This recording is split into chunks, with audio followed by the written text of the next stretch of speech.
haut du panier, Je pense. de ce que j'ai vu, ouais. Et il me demandait, cette personne-là, pourquoi je choisissais de venir ici. C'est parce que c'est plus simple.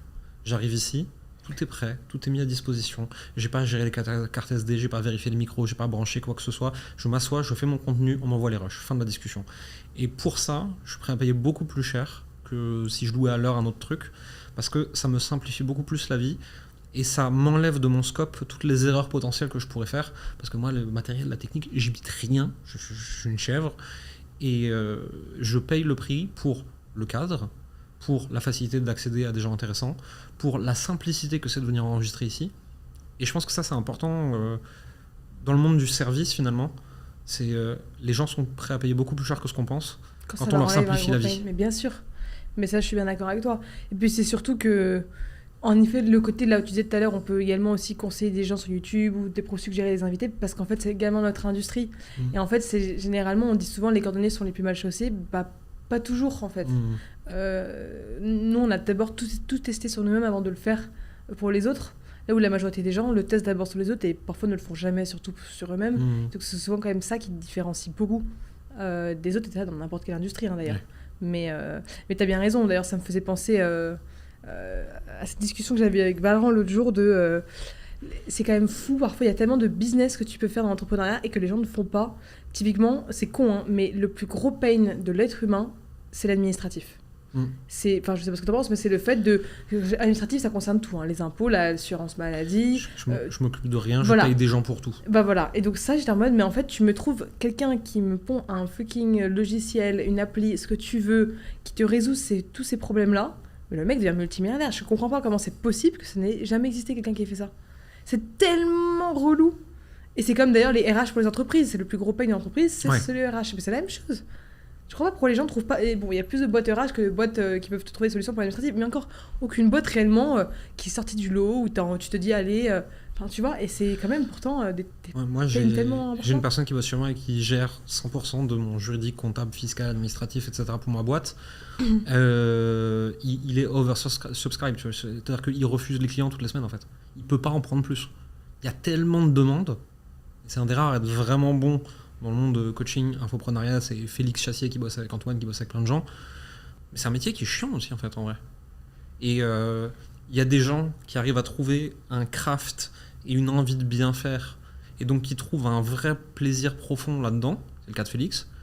Mais enfin, tu vois, je sais pas toi, mais moi demain tu me payes ce que tu veux, je veux pas devenir bon dedans, quoi. Peu importe le tarif, hein. Je mets pas le nez dans ce truc, c'est un enfer. Je suis d'accord.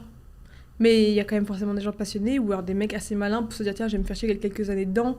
Et après, ma boîte aura tellement scalé que c'est pas moi qui m'en occuperai. Enfin, tu vois aussi. Après, il y a aussi le millefeuille administratif français, la complexité législative, etc. Si demain tu dois faire une start-up pour gérer ça, bon chance. Tu vas te retrouver comme Hitch aux 20h. Bah, c'est pour ça que personne ne l'a fait, je pense. Ouais, je pense. Ouais. Mais c'est une vraie question. Ouais. Je lance la bouteille à la mer si quelqu'un veut se lancer là-dessus. Ah ouais, s'il vous plaît. Ouais. Moi, qui m'appelle parce que je pense que je vais être cliente directe. Ah, mais moi, un truc qui me résoudrait tous ces problèmes-là. Et en plus, t'es prêt à payer n'importe quel prix pour ça. Ah ouais, rien à foutre. On n'a rien à faire, c'est tellement insupportable. Je meurs. Les papiers de tous les côtés, les accusés de réception. Tu vas 15 fois au guichet, il te manque toujours un papier, il manque toujours un truc, tu comprends rien. Enfin, c'est peut-être tirer une balle. Ouais. Mais après ça, l'administratif français est très compliqué. Il y a plein d'autres pays où ça marche beaucoup mieux. Hein. En Suisse, tu les as au téléphone une fois, ils te disent il manque tel papier, tu dis attendez, je vous l'envoie par mail, la personne elle reste en ligne, elle fait c'est bon, je l'ai reçu. Vous voulez que je vous le renvoie par courrier? Non, c'est bon, je l'ai. Pourquoi tu saoules? Non, je suis d'accord. Bah, moi, pour avoir vécu en Suisse, je confirme que c'est pas la même chose. En Estonie, t'as ta carte digitalisée que tu mets dans une petite clé USB avec ton empreinte de doigt et tu peux faire toutes tes formalités administratives en ligne, hein, d'acheter un appartement, signer des papiers officiels, payer des impôts, tout est digitalisé. Il y a plein de pays comme ça où tout est... Mais en France, je sais pas quoi. Après, on a un système qui date depuis tellement longtemps, on a patché couche sur couche sur couche sur couche sur couche, et qu'en fait c'est devenu l'enfer, quoi. Je pense que ça vient de là en vrai. Et après, il y a plein d'autres raisons qui sont plus politiques, mais ça c'est pas à moi d'en parler, quoi. Parce que je mets pas le doigt là-dedans. On va pas lancer le sujet là-dessus. Non, on met pas le doigt là-dedans. Oulala, on maîtrise pas assez. Non. Qu'est-ce que tu pourrais donner comme conseil applicable, court, en pas besoin de rentrer dans des grandes théories, à quelqu'un qui veut se lancer sur LinkedIn demain? Est-ce que tu as 2-3 conseils que tu aurais envie de lui donner et qu'il pourrait appliquer tout de suite? Le premier gros conseil que je lui donnerais, c'est pas une blague, c'est de suivre Benoît Dubos. parce Ouais. que c'est l'une des premières personnes qui m'a profondément donné envie de me lancer sur LinkedIn, et surtout comment. Parce qu'en tout cas à l'époque, et je crois toujours maintenant, mais j'ai un peu moins le temps de lire tous ses posts, il en publie beaucoup, qui t'a donné des vrais tips de comment avoir des idées de posts, des trucs comme ça.